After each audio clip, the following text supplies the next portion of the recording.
Hi, everyone. My name is Camelia Lee. I am from the University of Southern California, which is located in Los Angeles, California, in the United States. I'm really pleased to be here today and to be working with Education USA to present to you a short overview of pursuing your graduate studies in engineering in the United States.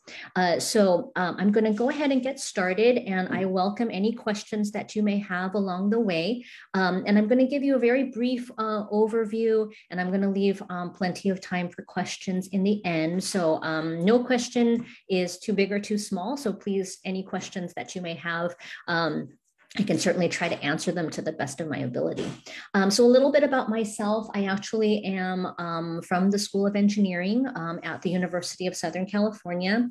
I have worked at the university since 2004, and I am responsible for helping students apply for admission, help them kind of understand what application criteria there are, and many other aspects of just learning about pursuing your graduate studies here in the United States.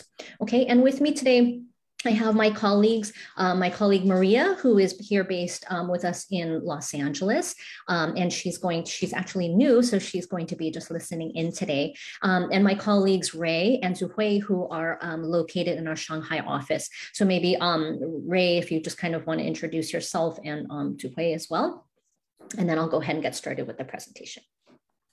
Thank you, Kemi. Hi, everyone. My name is Ray. As shown, Nai Rui Xu, that's my Chinese name. We're based in a central office located in Shanghai, responsible for helping students around the East Asia area. Basically, we're here to help students decide if USC is a right fit for you for your graduate engineering studies.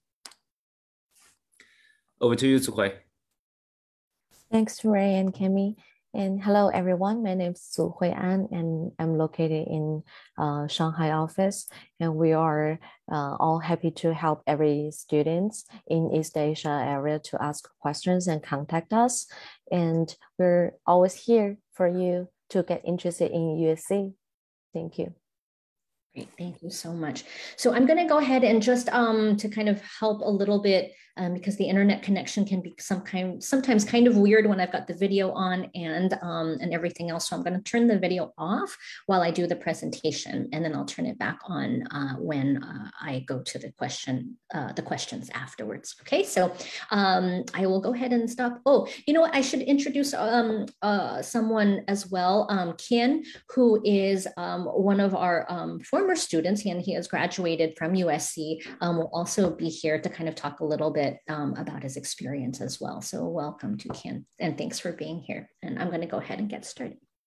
Okay, so I'm going to stop the video, and then I'll go ahead and go do this. Okay, so as I said, I represent the University of Southern California. So a lot of my experience, of course, is directly with the university, but I have been working with many other universities across the country for many years. And so today I'm going to be kind of focusing on just some general things about applying for graduate studies. Okay, so you may kind of ask, why should I pursue an advanced degree in engineering or computer science? And so there could be a number of reasons. One of them is kind of indulging your intellectual curiosity. So many people say that, especially in the sciences and in engineering, these days, because technology moves so quickly and is advancing so quickly, it often provides you a lot of opportunities to kind of keep pursuing your education. So there could be many areas of research you're interested in. If perhaps you are studying physics or mathematics at your university right now, maybe you want to learn more about electrical engineering, or maybe you want to learn more about computer science. And so pursuing a graduate degree really helps you to do that. It allows you to master a specialized field of study. And as I said, you can get better, more depth or breadth in the area that you're studying. So lots of times we have students, I gave that example, who studied mathematics at the university, and they're interested in learning and getting an advanced degree in computer science or in analytics. So that's a really important thing to take into consideration, that that's an opportunity for you. So if you want to ever teach at a university level, definitely it's important to get a PhD. And that's going to be really important if you ever want to teach. Lots of times it's really hard to kind of think that far ahead, but if you decide that you just really enjoy research, or you do want to teach eventually, definitely a PhD will be something that you'll want to look into. And then here, especially, now some people say in the United States, that the master's degree is kind of the new bachelor's degree, because you really can kind of increase your earning potential here by having an advanced degree. Okay, so those are just some of the few reasons why we see many of our students earning an advanced degree. Some considerations, as many people look into pursuing their education, there are a lot of things to think about. And, when I have met kind of the thousands of students that I've met over the years, most of them will first look at rankings, and that's kind of the first thing that they go to.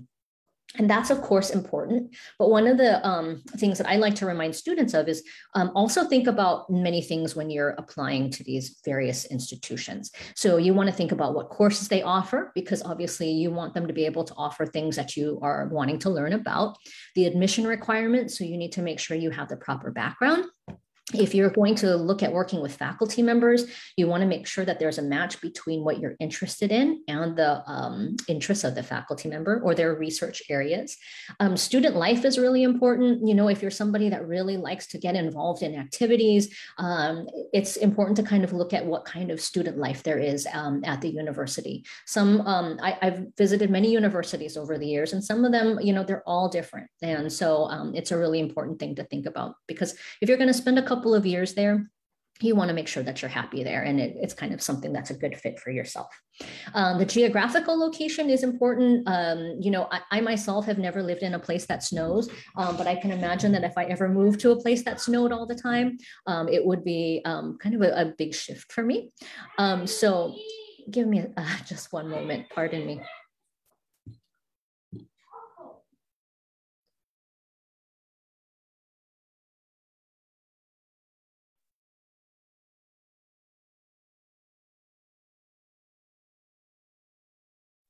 Okay, pardon me, sorry about that. So just something to kind of think about here. Oh, sorry about that.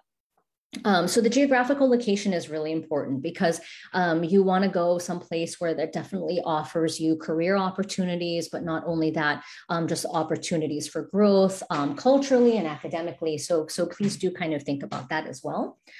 The funding opportunities is also important. So, that is important to all of our students, is making sure that, if you are in a situation where the funding is going to be important to help you to kind of pursue your graduate studies, that will vary greatly among universities. Okay, so a thesis-based versus a course-based program, that's something to think about as well. There are a variety of master's programs and Masters of Engineering programs and PhD, and they do vary greatly among various institutions. So you may kind of take that into consideration.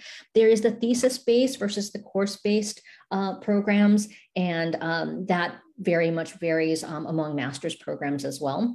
Here at USC, our master's programs are course-based programs. And so that means you have to take the courses and you have to perform well in those courses, and then you earn the master's degree. But there are some master's programs that will require you to do a thesis at the end in order to graduate. So just be mindful of that. And then consider your goals as you look at these various options. If you plan to teach at a university, you'll need to have the PhD, as I mentioned. If you decide that you want to go into industry, a course-based master's program may be the best choice. If you think that maybe later you might want to do a PhD program, then you may look at a master's program that has a thesis involved so that you can do some research. A question that I get a lot is are you able to apply directly to the PhD program after you finished your undergraduate degree? And that's definitely possible. The only thing is you want to make sure that you do have some research experience in order to do that. Okay. The one thing that I'm really excited about is that over the past several years, many institutions have been offering more master's programs that are open to students that don't have an engineering background. So there are many master's programs that I have seen over the last several years that have been introduced that will accept applicants who didn't major in engineering or in computer science. They'll sometimes accept students from business or economics, mathematics, some of the different sciences. So definitely check those out if your background is not in engineering. Check out programs such as analytics or data science, financial engineering, and engineering management. And the most important thing is math skills. They are really critical to success in any engineering program. So even if you have a background in business, you would be eligible to apply for many different master's programs. But just make sure that if you are pursuing something, you want to apply for something in engineering, you want to make sure that you have the proper math.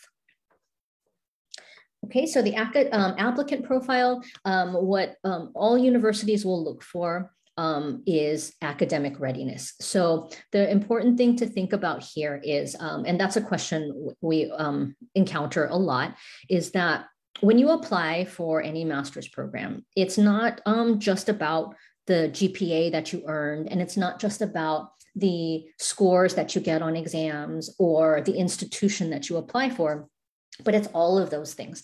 So in all of your application materials, the admissions offices of these universities will evaluate all of your background, and they will ask themselves, is this person going to be able to complete successfully a graduate program in engineering or computer science or whatever you applied for? So lots of times students will say, oh, I have this GPA and I went to this university, so can I get admitted? And that's a hard question to answer, because you'll have to be determined, eligible based on the information that you have provided and the experiences that you've had. So make sure that, when you apply for a program, it's something that you're interested in, something that you're eligible for, that you read all of the application criteria in terms of what they're looking for. And then, and you can kind of go from there. So as I said, the application process is a very comprehensive process. And we really look at all of your application materials, as do other institutions, when they determine whether to admit you or not. Okay, so strong quantitative skills, as I mentioned, and that means you have to show that you perform well in math, and demonstrated involvement in leadership. That's an important thing. And work experience is also sometimes taken into consideration as well. So think about all of those things when you submit your application. Okay, so I'll talk a little bit about some application requirements. So all universities will require that you submit official transcripts. So any the universities that you have attended, you need to submit the transcripts for that. And so all universities will require that you submit that. Right now, most institutions will require some of these materials. The graduate admission exam, so that one I'll come back to in a moment. The TOEFL and the IELTS, I would say that's probably all institutions. You'll need to demonstrate that you can obviously read and comprehend English. For USC, we usually ask for a 90 on the TOEFL or a 6.5 on the IELTS in order to, not have to take an English language exam when you come to USC. So that's an important thing to take into consideration. And many other institutions too, their TOEFL or IELTS scores are about 90 or 100. So think about that. There is an application fee. In the past couple of years, especially since the pandemic, many universities will be able to consider you for an application fee waiver if you ask. So I always encourage you to ask. And I always say, if you don't ask, you may not get. So if you ask that, lots of times some universities will be able to provide that for you. So do ask that. You'll need to provide proof of financial support. And so all universities will want to see that you can support yourself. Obviously, they wouldn't want you to come here and not be able to live properly. So you need to show financial support that you have that. So the graduate admission exam, which is commonly called the GRE for engineering programs and for other master's programs as well, You want to think about that and look carefully at the various institutions, because ever since the pandemic, many universities have decided not to accept the graduate admission exam. And that's a good thing and it's a bad thing, because from my perspective anyway, lots of times students perhaps that did just okay in their undergraduate studies, they use the graduate admission exam as a time to kind of demonstrate that they really can, do well.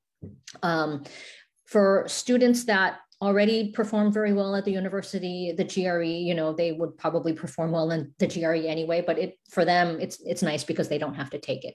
So you can kind of see that in various ways, but just check the various institutions that you're looking at to see if they are accepting it or not, because many are not. And for USC anyway, we are not taking the GRE for the next year. Okay, and then some universities also will require the following items. So letters of recommendation, and those usually will, I always recommend that if you do submit letters of recommendation, they should be from recommenders that know you well, that can speak about your abilities. Don't get recommendations from people that just say, oh yeah, this person was in my class, she did really well in the class, and that's it, because that doesn't really tell us very much, right? So it's always kind of a good thing to have a good quality of letter of recommendation. I always believe that, it's better to have 2 really good ones of people that can speak about you really well and in depth versus, 6 or 7 of people that are just, saying, yeah, that person's a good student and that's it. Okay, the personal statement, and it's all often called the statement of purpose. That's also a good thing to take any opportunity to be able to explain any other experiences that you have, to explain why you would be a good fit for that university and for that program. So that's a good thing to submit as well.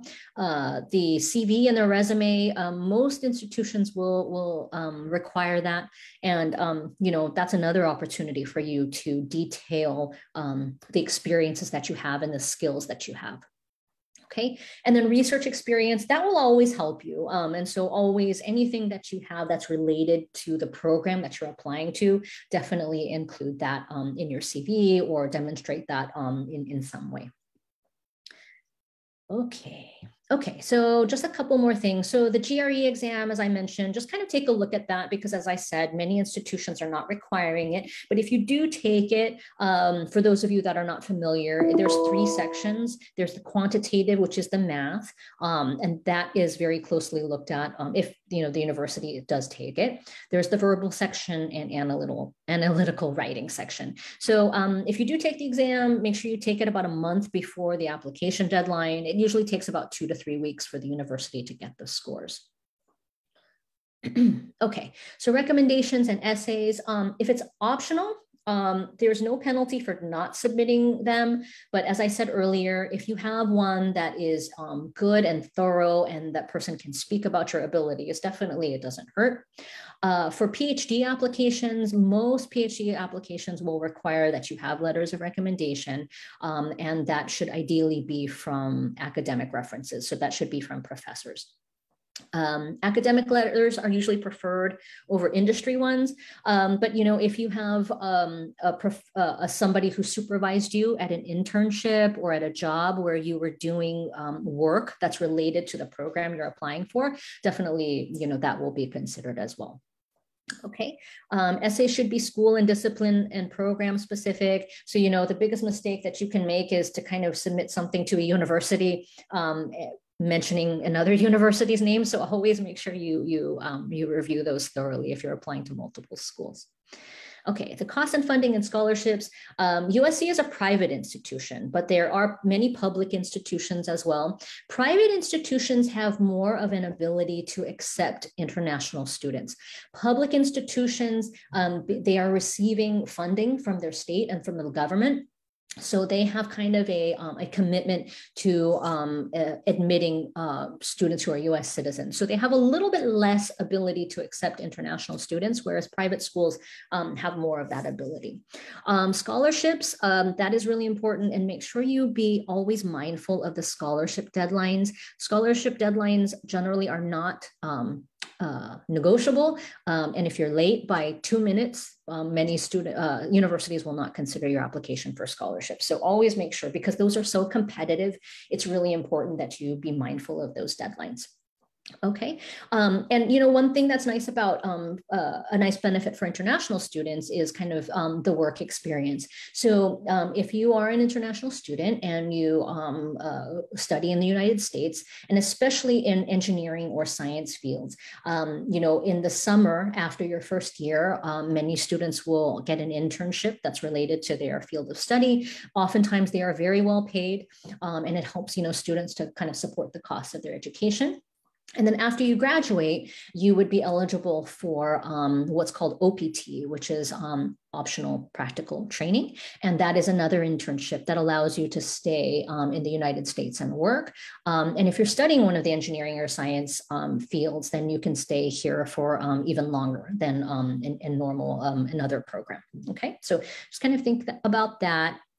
And then also I should say too, in terms of funding, so a lot of the things I'm talking about here are kind of the master's programs, but if you apply for a PhD program, most PhD programs are fully funded. So you wouldn't have to worry about your tuition or your living expenses. But if you're admitted into a PhD program, most institutions will fully fund your time here. And, PhD programs are definitely a commitment, but, many students find that a good option if they're interested in research. So think about that as well.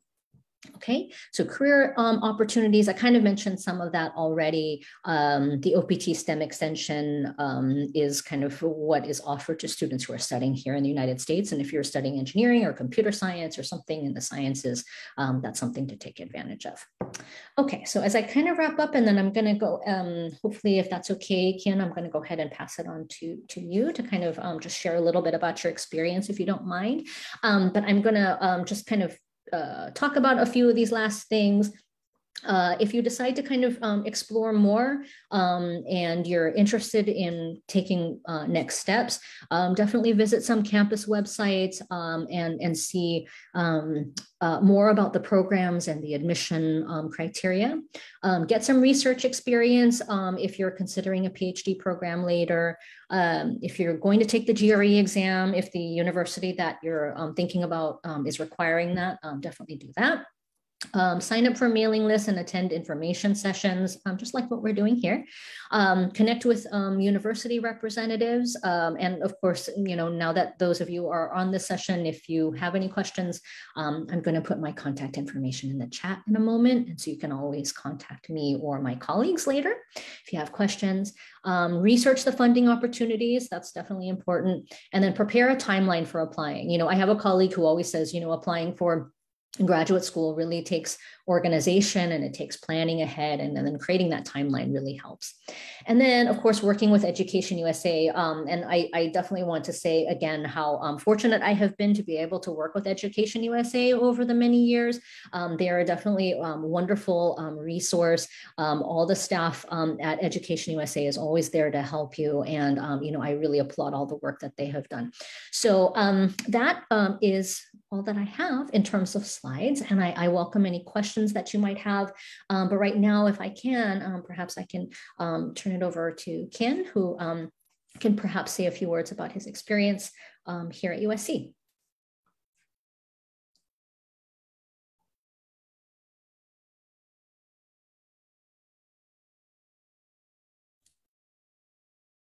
Hi, Camelia. Should I still see your screen? I'm not sure if... I'll go ahead and stop sharing. Hi everyone. Yeah, so so I think I would just basically introduce myself a bit. My name is Kian. I just graduated from a PhD program in computer science at Viterbi a few months ago, 4 months. Oh, 4 months already. Yeah, and I came to USC in 2015 and had a really great time there. I'm currently a research scientist at Facebook or Meta. Now they changed name again.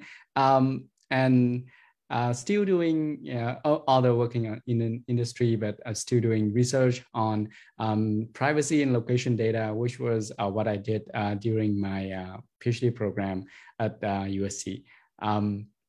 Yeah, and so actually, like I often join the sections with like Q&A where I have a question from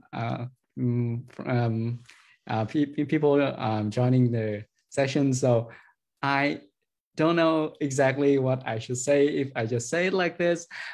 So if you have questions, just you can find me. Later after this session, you can find me on Facebook or LinkedIn. Just type my name, Kian Duy Nguyen, Kian,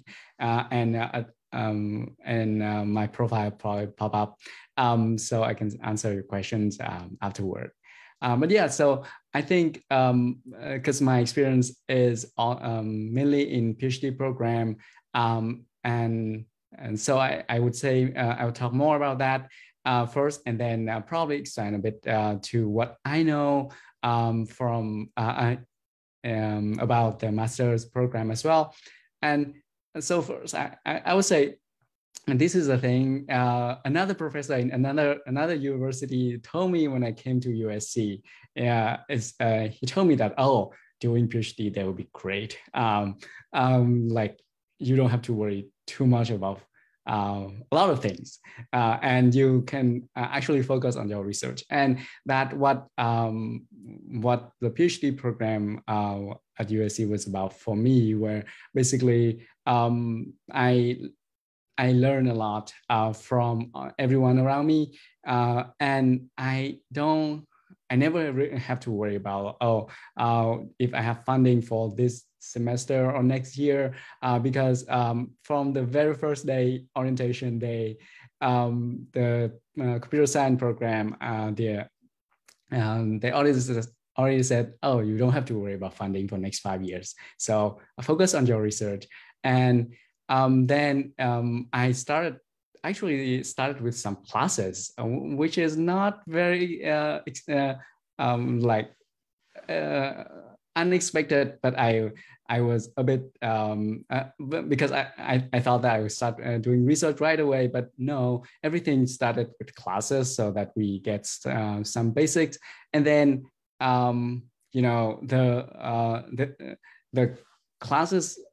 First, I have to say classes in the US is very different compared to the ones in Vietnam, because I feel like there's a lot of like critical thinking involved, where you have to answer questions, prove it, more than like analytical question of like, hey, solve it. It's more about like proving things, and it's coming not just in classes,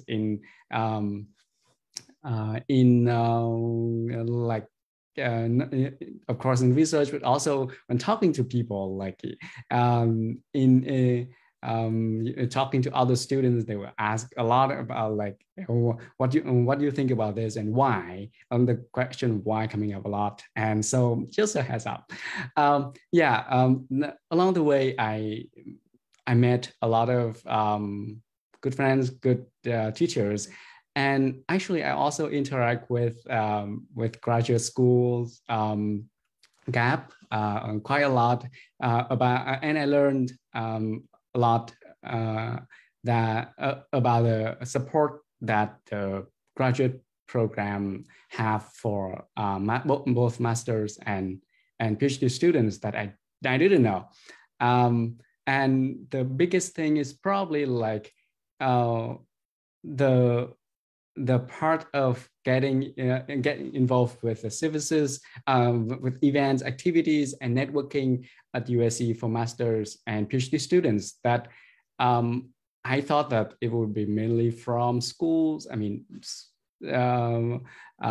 department or from friends, but actually there's a lot of other events and networking opportunities that the graduate school offer, and from those connections that really help for both like classes, research, and finding jobs.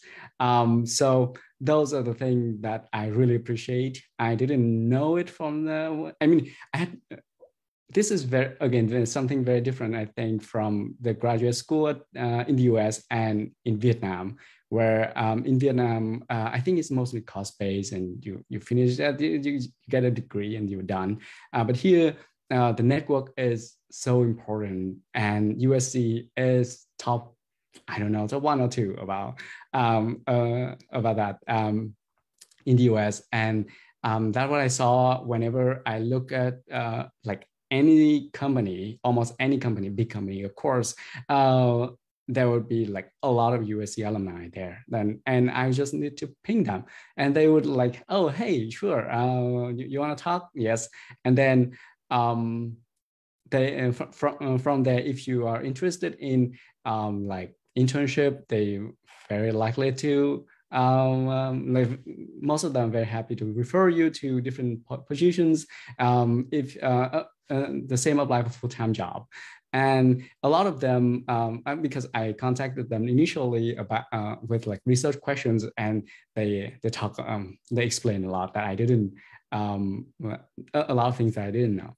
And those are like just the start of, there's a start of the great journey at USC. I did almost all of those in like first year, and I had that was a big benefit that I didn't know when I was still applying. And so, of course, there's I also applied to a lot of schools, not just USC.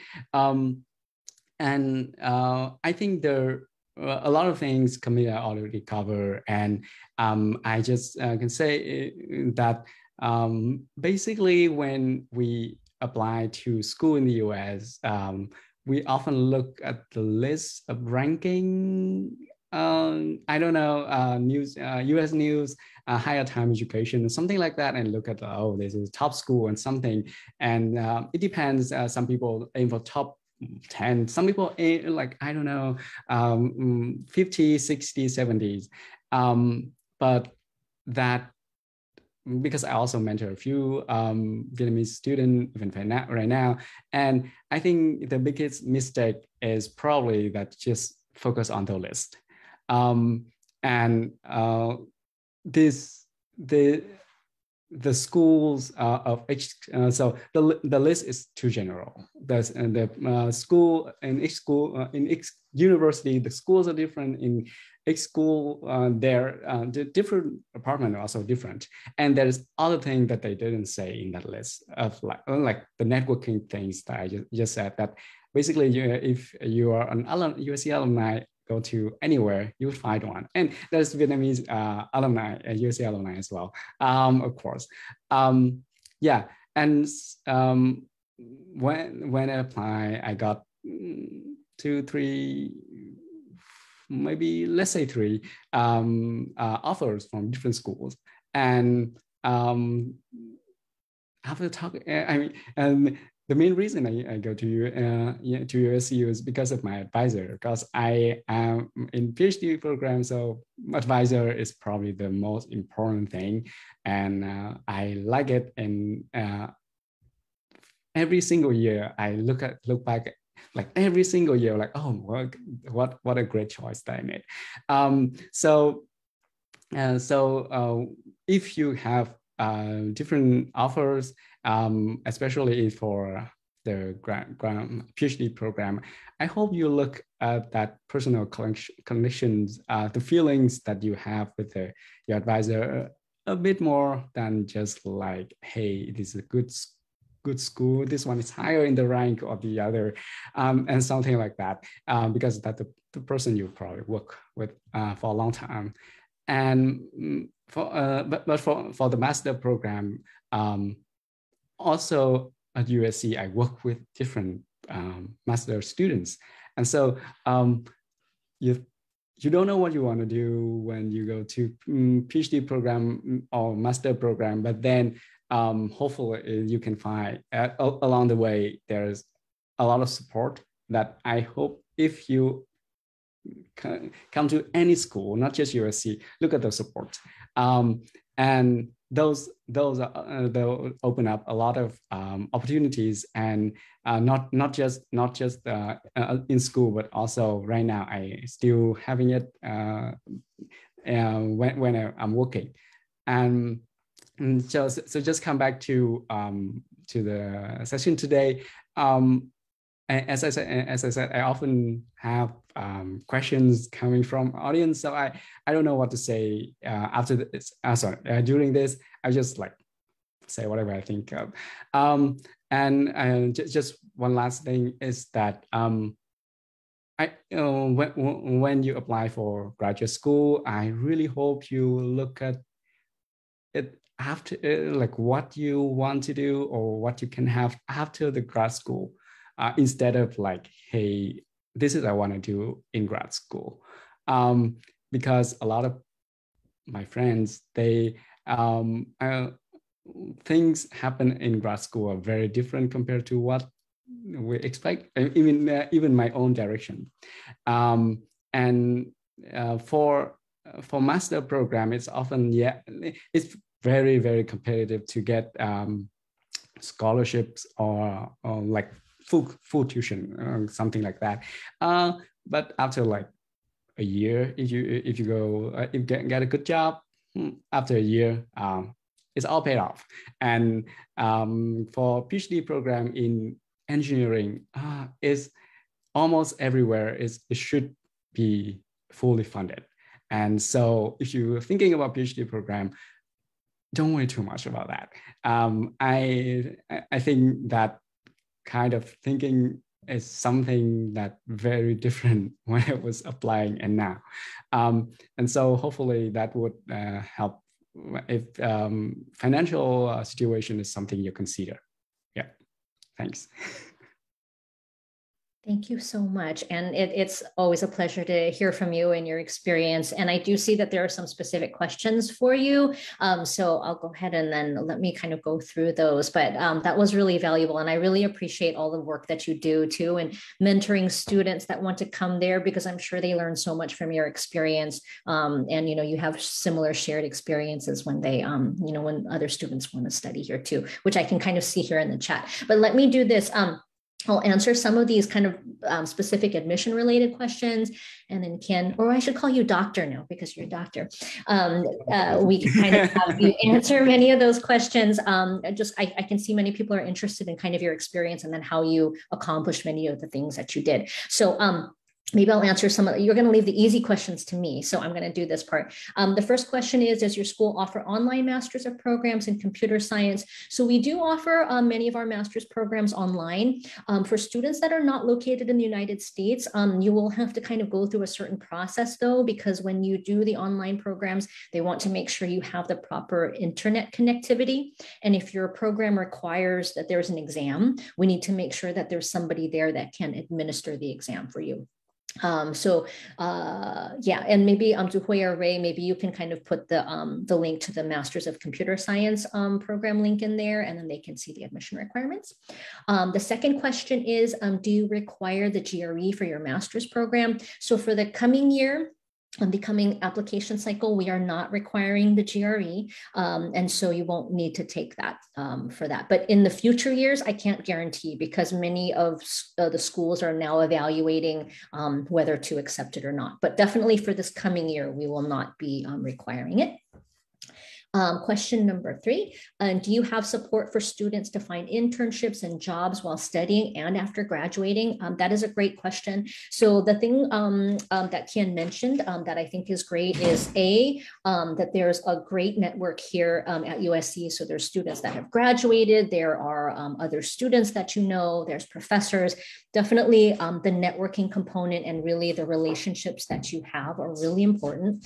But then in terms of the offices and the resources that are at the university, there's many career centers. There's one that serves the entire university. There is actually one that's dedicated for our engineering school. So definitely we provide you a lot of the support to assist you in searching for full-time work and in the internships. Okay, and then I see question 4 and 5 is for Kin. So I'm going to skip those and then answer the admission questions first.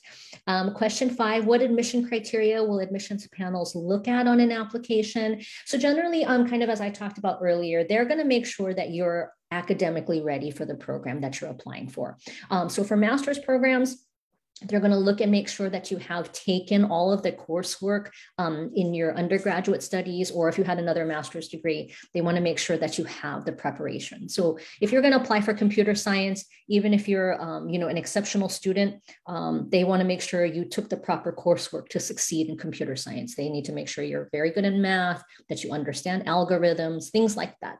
Okay, so that's kind of what they look at, but everything that you submit, they're going to look at and try to make a determination. So imagine if you're going to tell me what a great student you are, put everything in there that you think you're going to be able to convince me that you'll be able to complete a master's degree. Now, the PhD, definitely that's something different. So as Ken said, he kind of made connections with his faculty member, and that's the key there for a PhD program, is that you have the background, but that you also have the research interest that is similar to that professor that you want to work with. So that's going to be the key. It's like any relationship, you're going to be with that person for 4 or 5 years. So you want to make sure there's a good match there.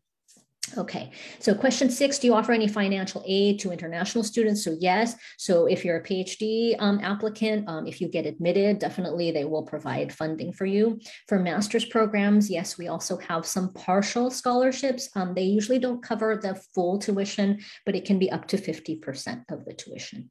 Okay. Question 7, I completed a master's program. Can I apply for the PhD? So yes, you definitely can. Many of our applicants that apply for PhD programs already have a master's. However, you can apply directly from the bachelor's degree. Oh, and that's the next question. I think I'm psychic today. So somebody asked, can I go directly from my bachelor's degree to the PhD program without taking a master's first?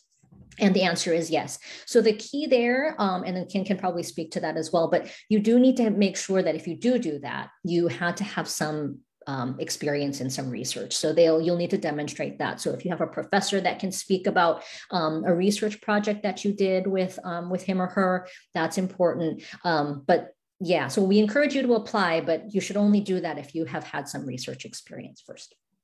Okay, so question 8, do you offer any online graduate certificate for data analytics, and what's the requirement? We do have some online graduate certificates, and maybe Ray and Zuhui, if you can kind of look and put the link there for that. There are some online certificates, but I should tell you those also will require that you apply for those, the same as for our master's programs, and they'll need to kind of make sure they're going to ask you for more information in terms of where you're located, because they want to make sure that you can take the course online. Okay, so there's lots of questions for Ken, which I can understand. Let's see. So Ken, do you want to kind of go from question 4 here? I don't know if you can see it, but it says, can you share your experience applying to USC, and is it very difficult to get in? Yeah, so applying to USC, I think, okay, USC is top engineering school in the US. So of course it's difficult. But this is what I often say to the friends, let's call them friends, that I sort of mentor them to apply to PhD program, is that first, if you really need to consider that you want to apply to go to PhD program or not, because that is a whole different things that you will do compared to a master's or like certificate programs. This 5, 6, 7, many years, and that. Many times, I think with just that question, a few weeks later, it filtered out like half of people who are like interest, because after reconsidering that, think about what they really want to do, PhD program doesn't fit. It's just not fit. It doesn't mean that you cannot do it. It's often really personal interest. So after that question, it's often go really well. That so that what I feel like is, do you really want to go, and you ready to sacrifice a lot of things to go? Because I often say that I think Camilla mentioned that applying to the grad school master program or PhD program doesn't matter. It's the same, that it takes a lot of time, effort, and a lot of other things. And just like me, when I was applying, it took, it's almost like another full-time job. So you really have to dedicate for that. So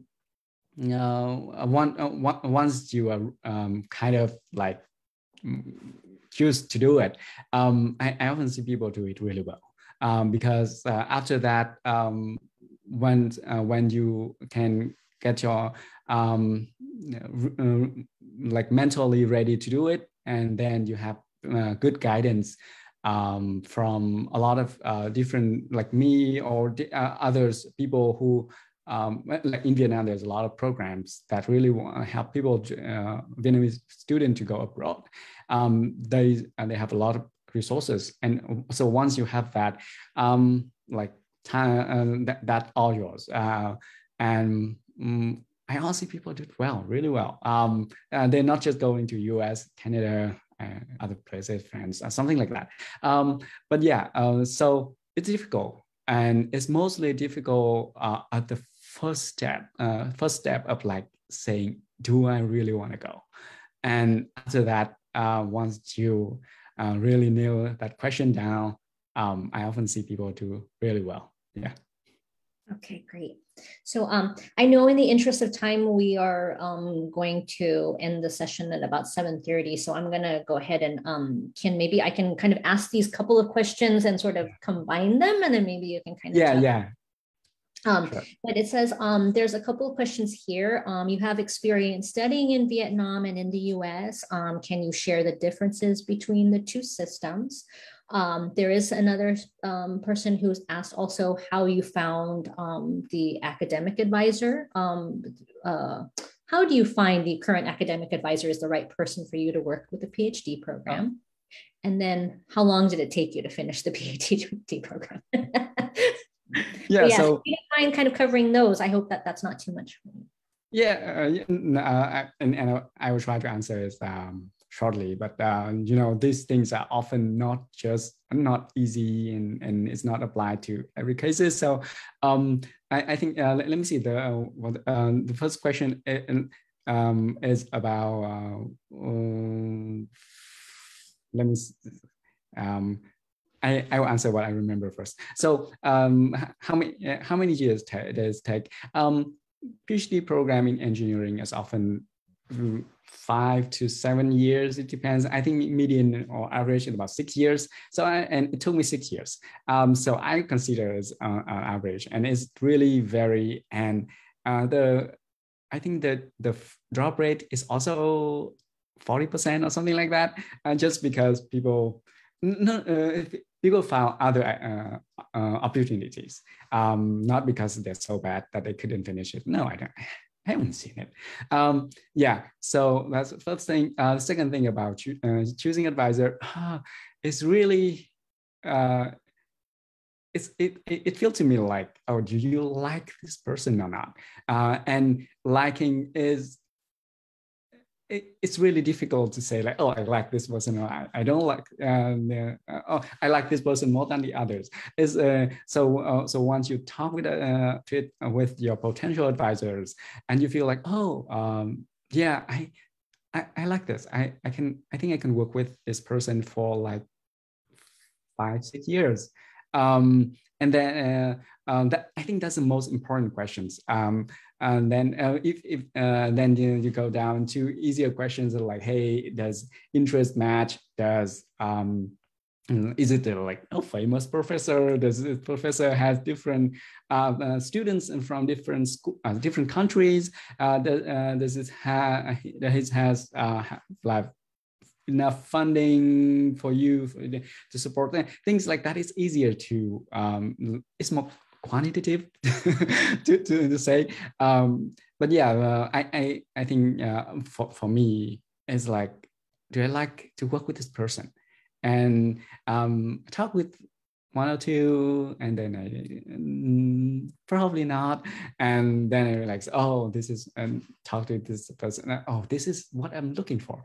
And it has nothing to do. It often has nothing to do with really like the other things like research, projects, funding, student, whatever. It's the main thing. After going through all the quantitative things, in the end, oh, I like it or not. Yeah. I agree with you. I think that that's a really important thing, because a lot of students, I think, you have to just go with what you're feeling, and it's the right fit. And I think that most of the time it works out when you have that feeling. Yeah. Right. Thanks. And I'm not sure, another question, the third question. It was question 10, Kian. So you have experience studying in Vietnam and in the United States. And can you kind of share briefly the differences between the two education systems? Okay. It's like you're asking what the difference is between US and Vietnam. It's so diverse. So, okay. I think if I put it different, like if I try to put it, I would say that in the here we are encouraged to, compared to in Vietnam and in the US, I think in the US, you are encouraged and often tested by critical thinking more than like hard skill of like, solving this question quickly or doing this long, hard math questions, something like that. And if I think the evidence would be in the exam itself, where in Vietnam there was a lot of question where you would give input and then sort of how to do it, or people will taught you how to do it, and then you have to kind of remember or know that I should do it this way, that way. You have to know it, of course, and then do it. And here in the exam, I think most of the question will be that, can you prove this? And proving things, proving things are right or wrong, or to what extent is wrong, to what extent is not. That require, I think, more critical thinking and understanding than just like analytic questions. And that also apply to other things, like you would have to write essay more. You have to, and essays is almost free form. And there's a lot of time you would kind of questions the advisor, questions the instructor, questions. I'm like, you can question almost everything the teacher tell you. And if you're not agree, people would not have, the teacher would not, I never seen anyone have bad impressions with those students. And they often encourage that it's very much. And you could question them during class, after class. There is office hour that you come and like I was a TA, a teaching assistant, and that I think half of the question was about like, hey, why did for me was like, hey, why this happened, and I don't know what I don't know why I think this is better, I think this, and it's all good. And that kind of things, I think this it made the program, I'm talking only about the programs here, it's made the experience different very much compared to when I was in Vietnam, where I have a lot of things to remember and train.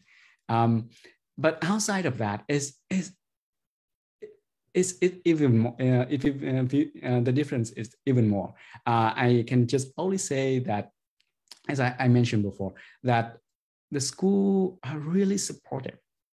Like, hey, if you have issues like this, or if you want to find networking, if you want to find internship, if you want to find how some people help you with resumes, help you with just like health issues, things like that. I can always find support, like just call, hey, have this or that, and call. If people don't find, that person don't know, and they would try to find somewhere else that can help you.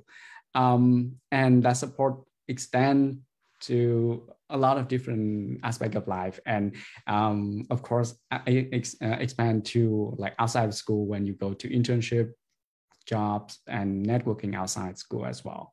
Yeah. Yeah, hopefully that will give you some idea. I'm really so happy to kind of hear you say that, because I do think that, that's a really helpful aspect.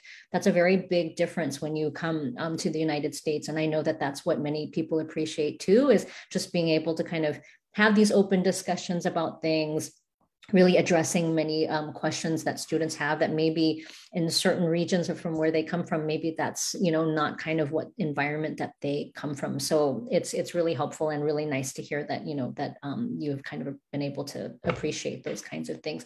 And I think too, Ken, I think you kind of touched on it earlier too, is kind of some of those differences in terms of the critical thinking and really the questions of why, and really encouraging students to kind of think deeply about things, not just kind of answering questions correctly, but writing essays, like explaining what, your thoughts and things like that, I think are really important. So okay, so thank you so much. And, we're really proud of Ken for all that he's accomplished. And so it's been really great to kind of have you at USC and just been able to kind of speak about your experience. So we appreciate that so much. But I'm going to go ahead and I don't see too many more questions. I know there was a question about what you do with a PhD, but definitely PhD students can either be as successful as Ken is. You can go into industry or you can teach. There are many people that even continue their research far beyond after they finish the PhD, but I do see a lot of PhD students go into research and development, depending what industry that you're in an industry, or they will teach at a university, or they continue their research. So there's a lot of opportunities for you, definitely, with kind of an advanced degree there. So I'm going to go ahead and I know it's kind of 7:30 right now Pacific time. I do really appreciate all of your really thoughtful questions. I appreciate Ken for joining us here today, and my colleagues, and for Education USA for having us. I don't know if Education USA would like to kind of wrap up the session, but I kind of wanted to tell you very sincerely how much I appreciate all of your great questions, and for just kind of spending some time with us to learn about studying in the United States. So last thing I'll do is I'll put my contact information here.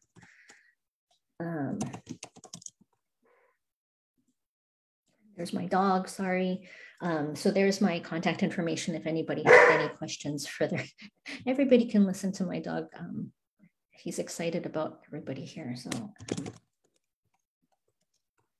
I'm going to go ahead and put my information in the chat, but I'll go ahead and turn it over to Education USA if they kind of wanted to close out this session. But thank you so much to everyone. I hope to hear from you if you have further questions. Thanks, Ken, and I hope that we'll stay in touch with you. But yeah, I'll go ahead and kind of turn it over to Education USA.